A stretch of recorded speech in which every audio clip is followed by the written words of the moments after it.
it was never that easy to push almost 500 kilos of batteries around.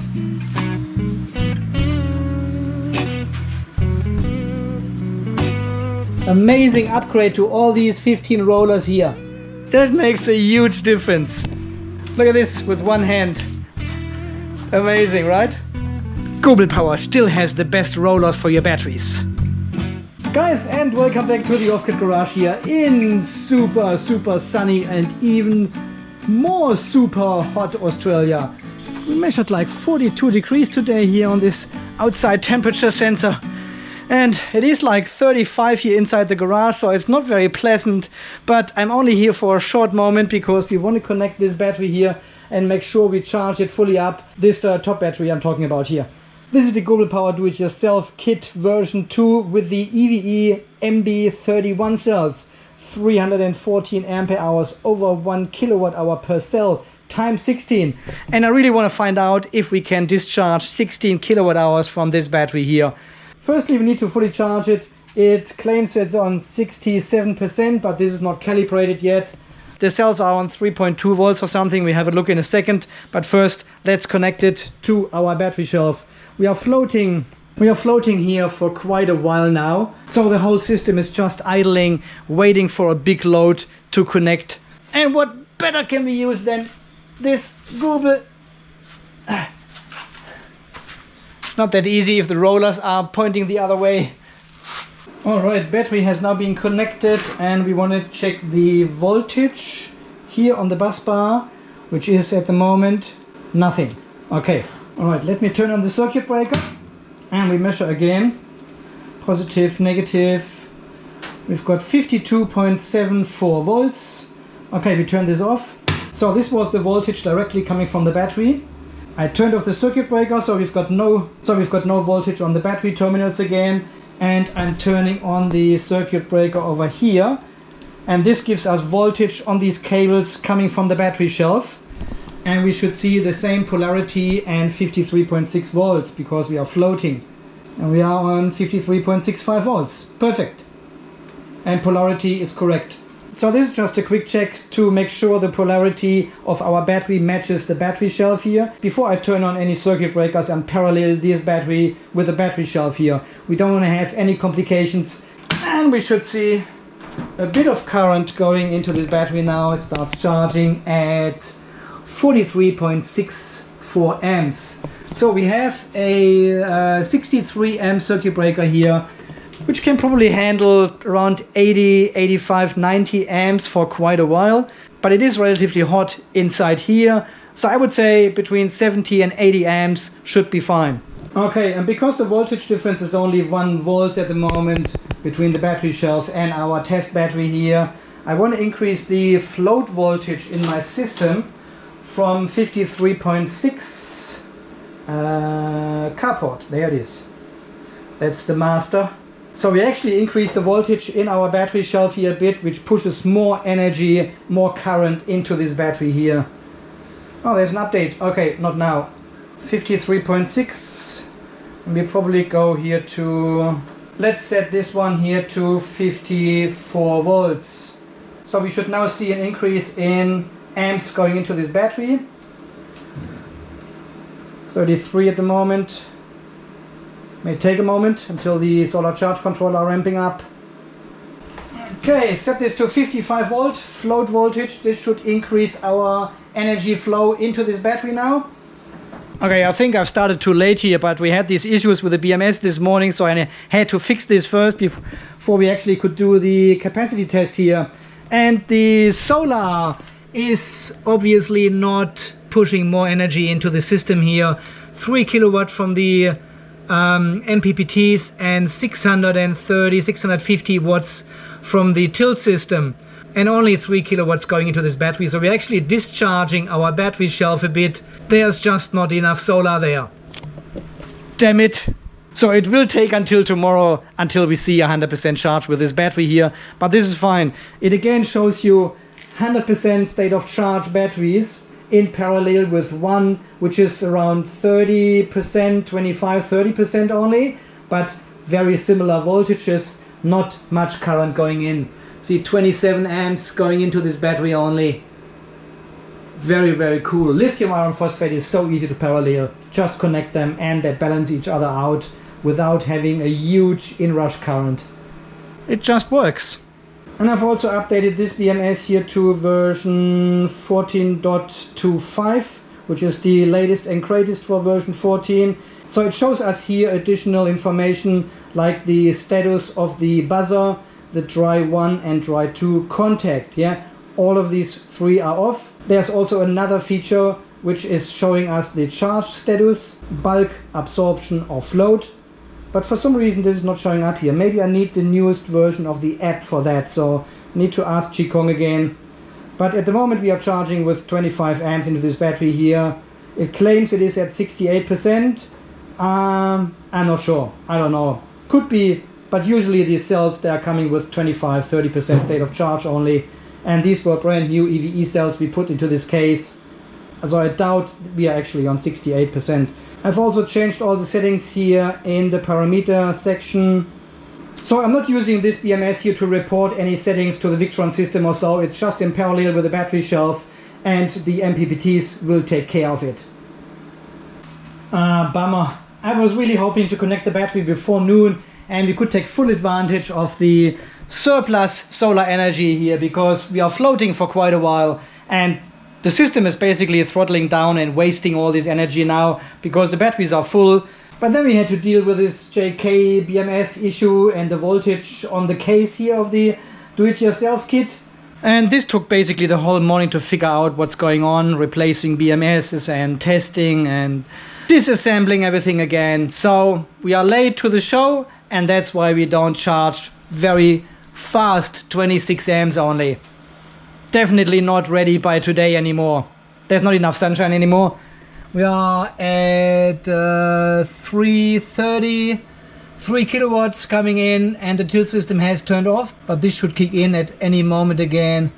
So we're getting another 10-15 amps maybe in this battery and that's it. So it will be a slow charge today and then tomorrow morning we will kick in and recharge this battery together with the other three here. Shouldn't be a problem, you should be full by noon with this battery here. 5 hours later. So the battery shelf is at 90% state of charge. It is just after sunset. The hot water system has kicked in. We are pulling 4 kilowatt from the battery shelf. And our test battery is also discharging, negative 7.5 amps.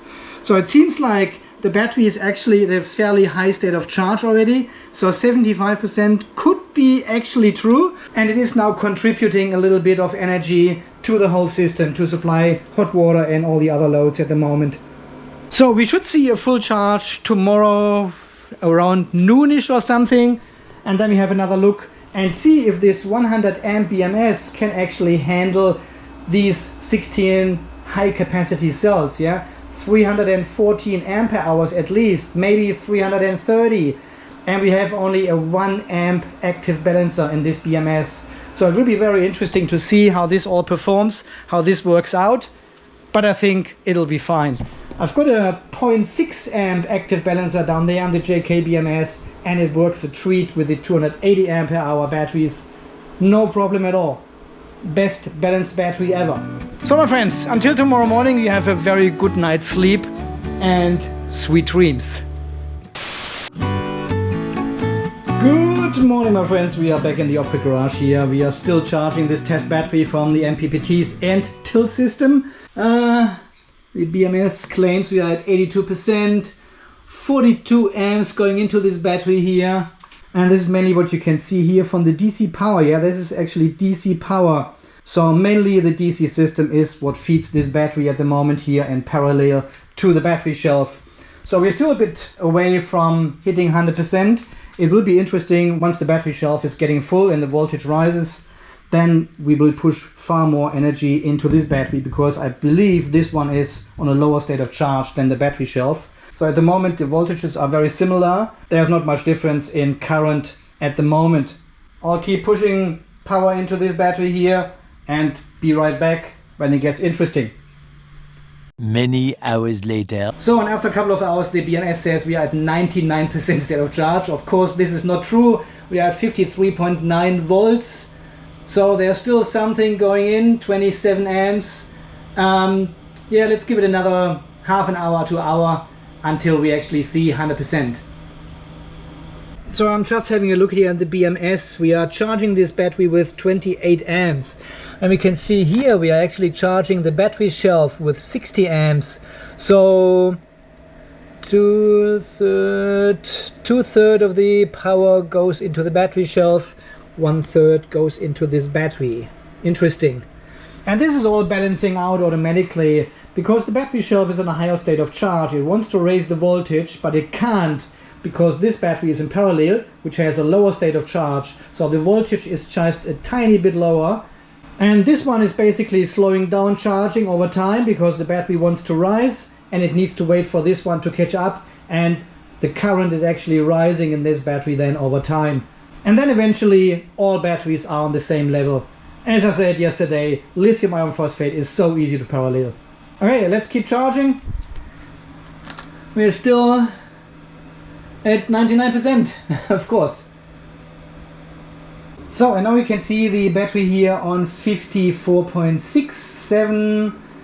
It's rising fairly quickly now. We are charging with 51 amps. And this is exactly what happens now. These batteries are taking less energy because they are already saturated and full. And this one takes more and more power now.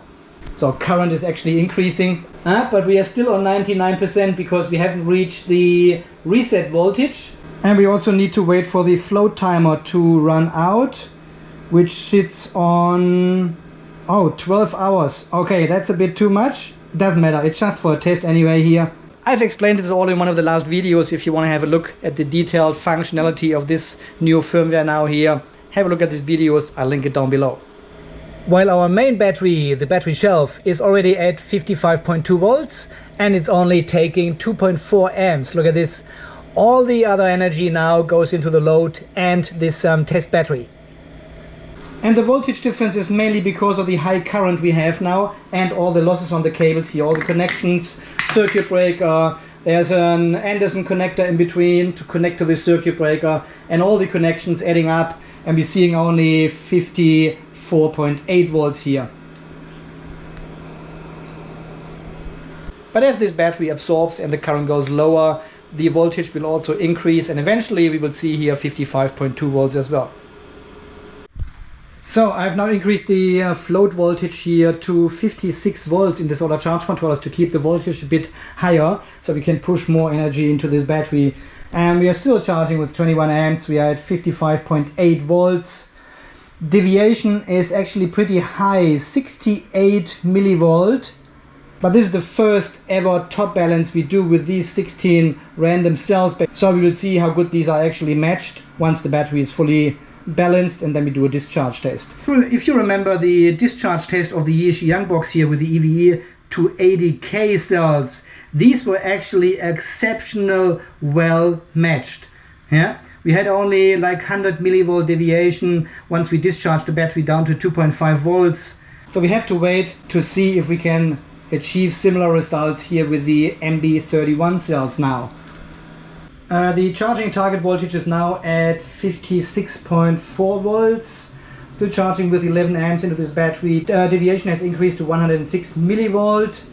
Highest cell is 3.567. Slowly rising. I think I can go a little bit higher with the target voltage, but it is still catching up. See that? 56 volts only. We are still 0.4 volt lower. So I'll probably leave it sitting like this here for a while to let it absorb. Allow all the other cells to catch up.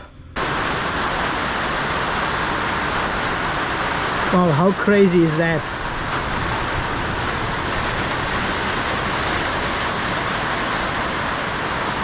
The sun is shining and it is raining. We never get this battery full, it seems like. The next day. Good morning, my friends, and welcome back to still the same video as just before. It is now the next morning. The battery has now fully top balanced. It really took a couple of hours, so I'll show you here. We are now at 58 volts. Let's have a look at the BMS. Yeah, 57.9 volts. We are not charging much anymore. 9 millivolt deviation. All the cells are above 3.6 volts. So yesterday, after we disconnected this battery here from the battery shelf, I actually increased the voltage of the solar charge controller slowly but steadily. We had partly 180 millivolt deviation across the cell, so a fairly huge imbalance. And of course the active balancer of the JK inverter BMS here has only 1 amp to balance with, and 314 ampere hours at least cells in here. So it takes a while to top balance, but now overnight everything is fine. 58.2 volts. Increasing this voltage again, but then we call it. So charge current actually goes up a little bit. 10 millivolt deviation we have, balancer is kicking in. And here in this app you can also see now the new function, which is the charge status. You can see in what state the JK inverter BMS is in. So we are floating at the moment, and here on the right you can see the charge status timer. I'll show you here again in the settings.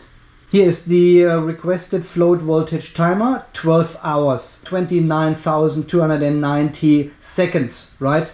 So we can actually now see in the status of the JK BMS what mode it runs in. So there is bulk, there is absorption when the requested charge voltage is reached, and there's also float. Additionally, we can also see the LCD buzzer, the dry 1 and dry 2 contact, if they are actually activated or not. In this case, they are all three off, but as soon as you program them accordingly, you can check now in the app if they are actually activating. So that is a pretty good new feature here in the JK-BMS. This is still beta firmware I'm testing here for JK-BMS, but I'll show you the new functions already.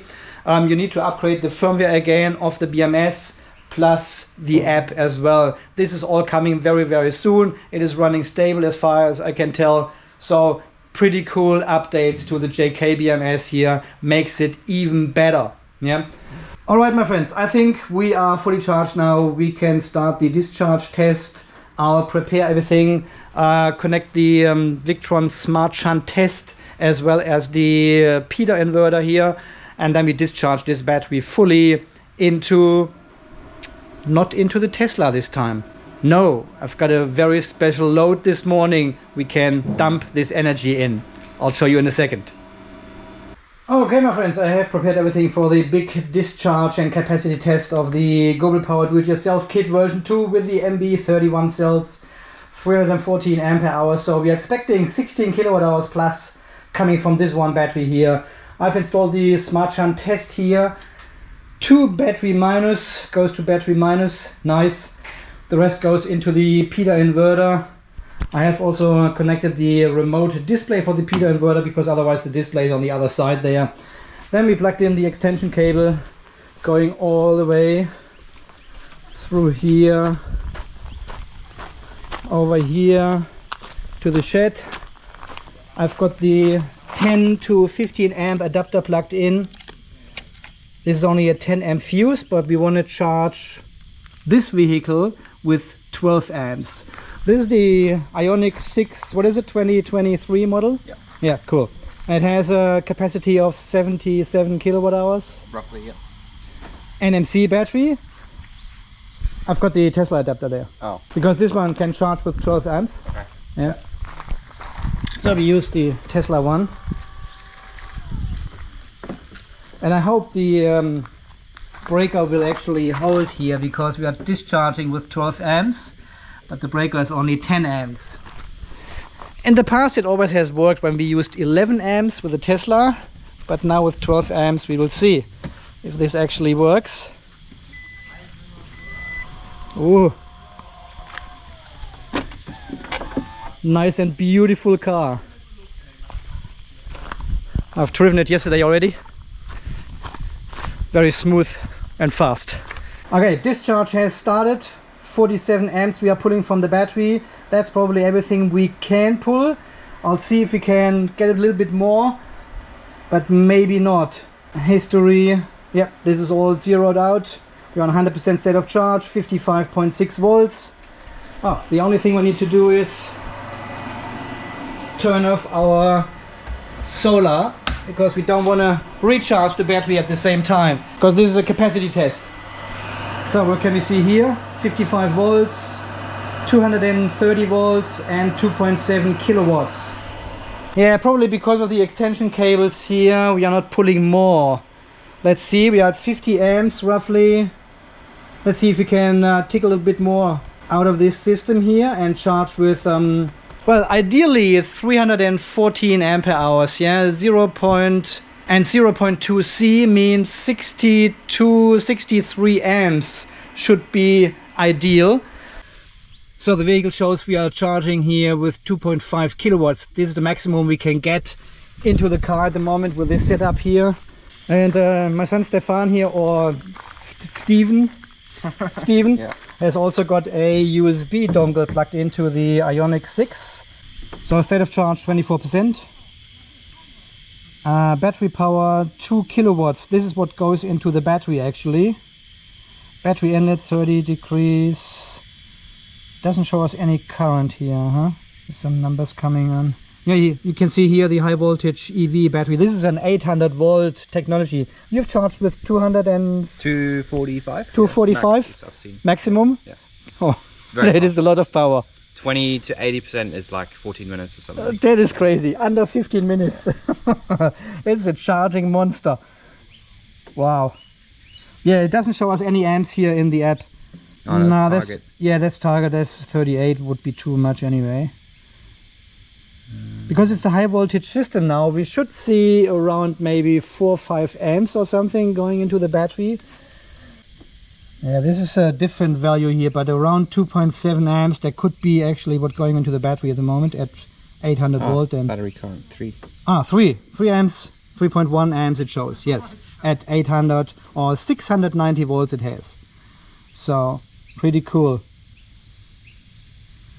Alright, that should be it, and in about 5 hours we should see the battery so low that one of the cells may hit already 2.5 volts, or the overall battery voltage is so low already that the Peter inverter just turns off. Then we have to wait and see what is going on.